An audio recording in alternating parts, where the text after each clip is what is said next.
The Commerce Commission has made public many of the submissions they've received about the merger of NZME, publishers of the New Zealand Herald and owners of numerous radio stations, including Newstalk ZB, and newspaper publishers Fairfax, whose dailies include the Don Post, the Press, the Waikato Times and many more. The submissions strongly oppose the merger, and one of them is from Horton Media. Its CEO, Matthew Horton, from the Horton family, who used to own the New Zealand Herald. They too oppose the merger. In part it's because they're keen to buy some of the community newspapers included in it. But Matthew Horton also believes New Zealand needs more than one major newspaper owner, and that both Fairfax and NZME are better and sounder assets than we're being told.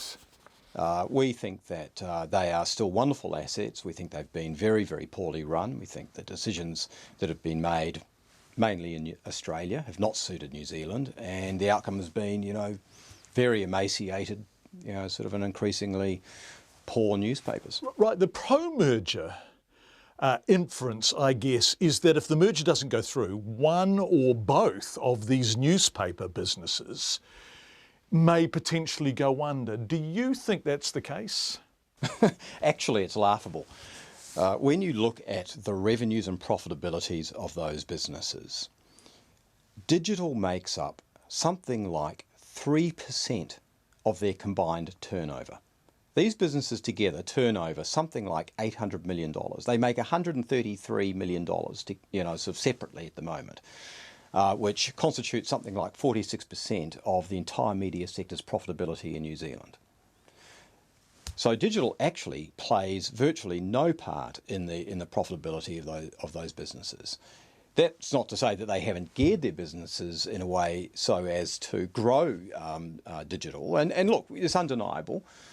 People will increasingly seek news online and digest it from online sources, but there doesn't appear to be any profitable model for the dissemination of news online.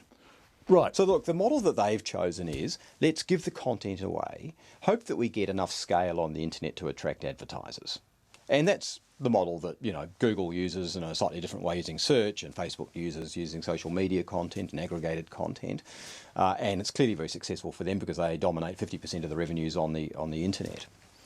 But for newspapers, notwithstanding the fact that they are very significant players online, the Herald and Stuff are both within the top 10 websites in New Zealand. I think it might be number 4 and number 6 or something like that.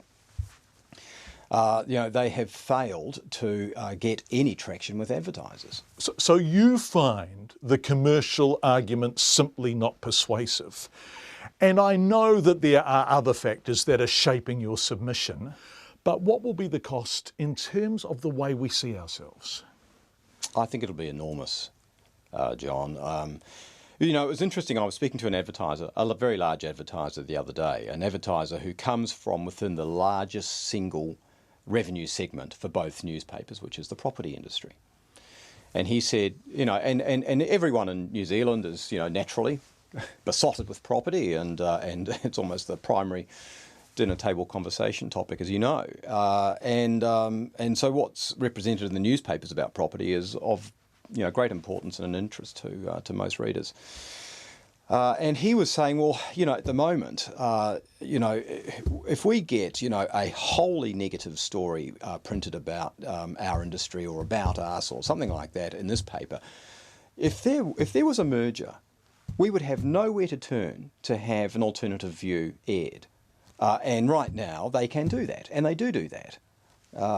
It's not, and newspapers aren't perfect.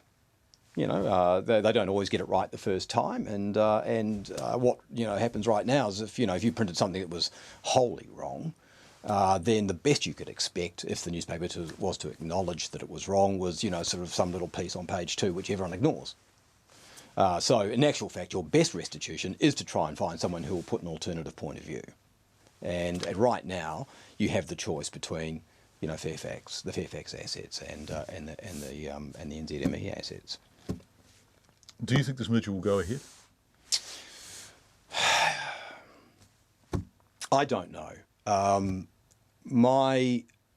If you gauge it by public reaction, you would have to be gravely concerned, because I really can't detect much more than at best, some sort of apathetic acceptance that these broad notions of the internet, dominating the media in the future and newspapers falling by the wayside.